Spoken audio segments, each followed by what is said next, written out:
ಕರುನಾಡು times ಚಾನೆಲ್ನಲ್ಲಿ ಸುದ್ದಿ ಮತ್ತು ಜಾಹೀರಾತು ನೀಡಲು ಈ ನಂಬರ್ಗೆ ಕರೆ ಮಾಡಿ.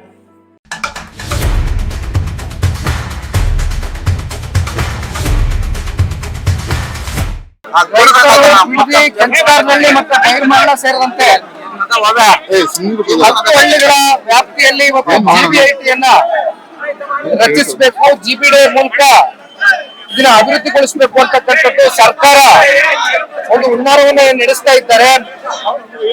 ಈ ಭಾಗದ ರೈತರು ಇವತ್ತು 200ನೇ ದಿನಕ್ಕೆ ಈ ಒಂದು ಹೋರಾಟವನ್ನ ಕೈಗೆತ್ತಿಕೊಂಡಿದ್ದಾರೆ. ನಿನ್ನೆ ದಿನ ಉಪಮುಖ್ಯಮಂತ್ರಿಗಳು ಬಂದು ಮಾತನಾಡಿರ್ತಕ್ಕಂಥದ್ದು ನೋಡಿದ್ದೇವೆ.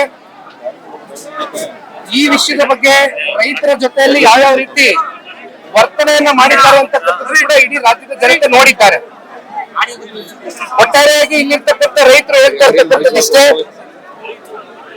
ಅವರ ತಾತ ಅವರ ತಂದೆ ಇವತ್ತು ನಮ್ಮ ಕಾಲ ಮುಂದಿನ ಭವಿಷ್ಯದ ಪೀಳಿಗೆಗಳು ಇವತ್ತು ರೈತರ ಮಕ್ಕಳು. ಇಲ್ಲಿ ಯಾರು ಕೂಡ ದೊಡ್ಡ ದೊಡ್ಡ ಜಮೀನ್ದಾರರುಗಳೇನಿಲ್ಲ, ಎಲ್ಲ ಕೂಡ ಸಣ್ಣ ಮಟ್ಟದಲ್ಲಿ ರೈತರಾಗಿ ಸಣ್ಣ ಪುಟ್ಟ 10 ಗುಂಟೆ 20 ಗುಂಟೆ ಜಾಗವನ್ನ ಇಟ್ಕೊಂಡಿರ್ತಕ್ಕಂಥ ರೈತರೇ ಬಹುತೇಕ ಇರ್ತಕ್ಕಂಥದ್ದು. ಇಲ್ಲಿ ನಮ್ಮೆಲ್ರಿಗೂ ತಿಳಿದ ಮಟ್ಟಕ್ಕೆ ಒಂದ್ ಕಡೆ ತೋಟಗಾರಿಕೆ ನಡೀತಕ್ಕಂಥದ್ದು ಇರ್ಬೋದು, ಜೊತೆಯಲ್ಲಿ ಹಾಲು ಉತ್ಪಾದನೆ ಇವತ್ತು ಸರಬರಾಜು KMFಗೆ 6 ಲಕ್ಷ ಲೀಟರ್ ಅಷ್ಟು ಪ್ರತಿ ತಿಂಗಳು ಇವತ್ತು ಈ ಭಾಗದಿಂದ ಇವತ್ತು ರೈತರು ಇದನ್ನ ಉತ್ಪಾದನೆಯನ್ನ ಮಾಡಿ ಅವರ ಜೀವನೋಪಾಯವನ್ನು ಕಟ್ಕೊಂಡಿದ್ದಾರೆ. ಈ ರೀತಿ ನೀವು ತೆಂಗು ತಗೊಳ್ಳಿ, ಮಾವು ತಗೊಳ್ಳಿ, ಗಿಡಗಳು ಲಕ್ಷಾಂತರ ಗಿಡಗಳಿದೆ. ಇವೆಲ್ಲವನ್ನ ಇವತ್ತು ರೈತರಿಂದ ಕಸ್ಕೊಳ್ತಕ್ಕಂಥ ಒಂದು ಪ್ರಯತ್ನ ಈ ರಾಜ್ಯ ಸರ್ಕಾರ ಜಿಬಿಐಟಿ ಹೆಸರಲ್ಲಿ ಏನ್ ಮಾಡ್ತಾ ಇದೆ. ಇದರಲ್ಲಿ ಒಂದು ಬಹಳ ಸ್ಪಷ್ಟವಾಗಿ ಅರ್ಥ ಮಾಡ್ಕೋಬೇಕಾಗಿರ್ತಕ್ಕಂಥದ್ದು, ಈ ಹಿಂದೆ ಕುಮಾರಣ್ಣನ ಬಗ್ಗೆನೂ ಕೂಡ ಬಹಳ ಆಪಾದನೆಯನ್ನ ಇತ್ತೀಚಿನ ದಿನಗಳಲ್ಲಿ ಮಾಡ್ಕೊಂಡು ಹೊರಟಿದ್ದಾರೆ. ಇದರ ಬ್ರೇನ್ ಚೈಲ್ಡ್ ಕುಮಾರಸ್ವಾಮಿ ಅವರು ಇದನ್ನ ನಾವು ಮುಂದುವರಿಸ್ತಾ ಇದ್ದೇವೆ ಅಂತಕ್ಕಂಥದ್ದು. ಆದ್ರೆ ಕುಮಾರಣ್ಣ ಅವರು ಎಂದೂ ಕೂಡ ರೈತರ ವಿಚಾರದಲ್ಲಿ ಈ ರೀತಿ ಮಾತನಾಡಿಲ್ಲ ಸಾರ್ವಜನಿಕವಾಗಿ.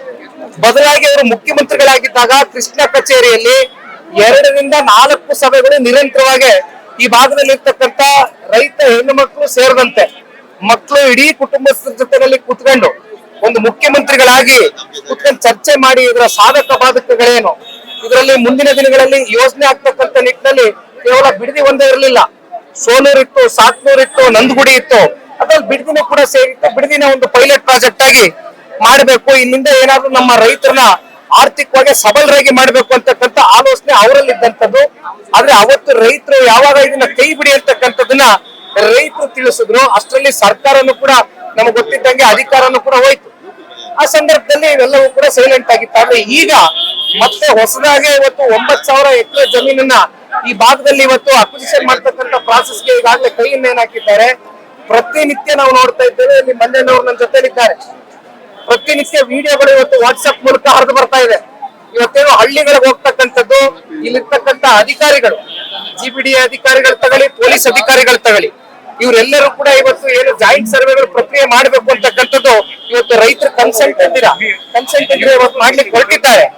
ರೈತರುಗಳು ಆಕ್ಷೇಪಣೆ ವ್ಯಕ್ತಪಡಿಸ್ತಕ್ಕ ಸಂದರ್ಭದಲ್ಲಿ ರೈತರ ಮೇಲೆ ಇವತ್ತು ಒಂದ್ ಕಡೆ ಅದನ್ನ ಯಾವ ರೀತಿ ಕಿತ್ಕೋಬಹುದು ನಯಾನೋಜಕ್ಕಿನ್ ಮಾತಾಡೋದು.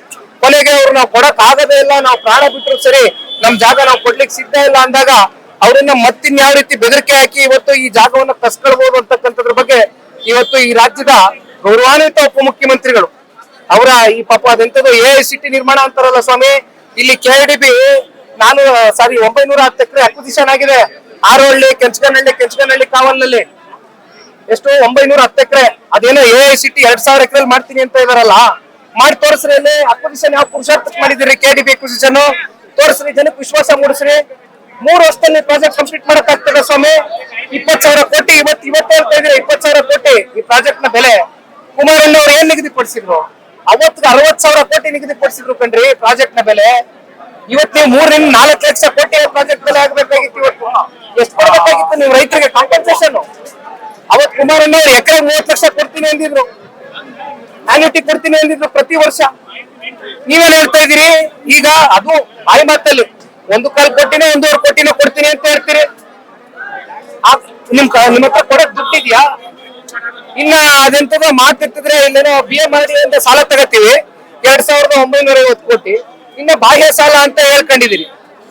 ಎಲ್ಲಿಂದ ತಗೊಬರ್ತೀರಿ ಇನ್ನೊಂದು 15,000 ಕೋಟಿನ? 3 ವರ್ಷದಲ್ಲಿ ಪ್ರಾಜೆಕ್ಟ್ ಕಂಪ್ಲೀಟ್ ಮಾಡಕ್ ಆಗ್ತದ ಉಪಮುಖ್ಯಮಂತ್ರಿಗಳು? ಡಿ.ಸಿ.ಎಂ ಅವ್ರು ಹೇಳ್ತಾರೆ ಯಾವ್ದೇ ಕಾರಣಕ್ಕೂ ಯೋಜನೆ ಕೈ ಬಿಡಲ್ಲ, ಕಾನೂನು ಇದೆ, ನಾವು ಕಾನೂನು ಮೂಲಕ ಮಾಡೇ ಮಾಡ್ತೀವಿ ಅಂತ ಹೇಳ್ತಾರೆ. ನೋಡಿ ಒಂದ್ ಮಾತು ಹೇಳ್ತೀನಿ, ರೈತರ ಮೇಲೆ ಉಪಮುಖ್ಯಮಂತ್ರಿಗಳು ಇವೆಲ್ಲ ದಬ್ಬಾಳಿಕೆ ದೌರ್ಜನ್ಯದ ಮಾತುಗಳೇನ್ ಆಡ್ತಾ ಇದ್ದಾರೆ. ಇವತ್ತೇನಾದ್ರೂ ಅವ್ರ ಸ್ಥಾನದಲ್ಲಿ ಪಾಪ ಉಪಮುಖ್ಯಮಂತ್ರಿಗಳಾಗಿದ್ದ ಕೂತಿದ್ದಾರೆ ಅಂದ್ರೆ ಜಿಲ್ಲೆಯ ಜನತೆ ಅವ್ರಿಗೆ ರಾಜಕೀಯವಾಗಿ ಆಶೀರ್ವಾದ ಮಾಡಿರೋದ್ರಿಂದ ಕೂತಿದ್ದಾರೆ. ಅವ್ರು ಇವತ್ತು ತೊಡೆ ತಟ್ಟು ಮಾತಾಡ್ತಾ ಇರ್ಬೋದು, ನಾಳೆ ಅವ್ರ ತೊಡೆನ ಮುರಿತಕ್ಕಂತ ಶಕ್ತಿನೂ ಸಾಮರ್ಥ್ಯನೂ ಇವತ್ತು ರೈತರಿಗಿದೆ.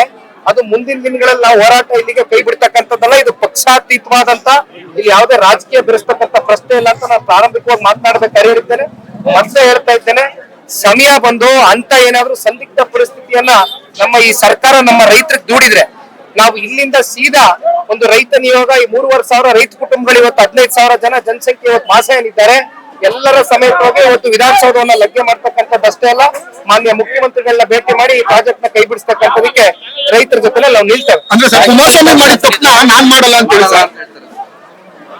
ಏನ್ ತಪ್ಪು ಮಾಡಿದ್ರಪ್ಪ ಅವರು?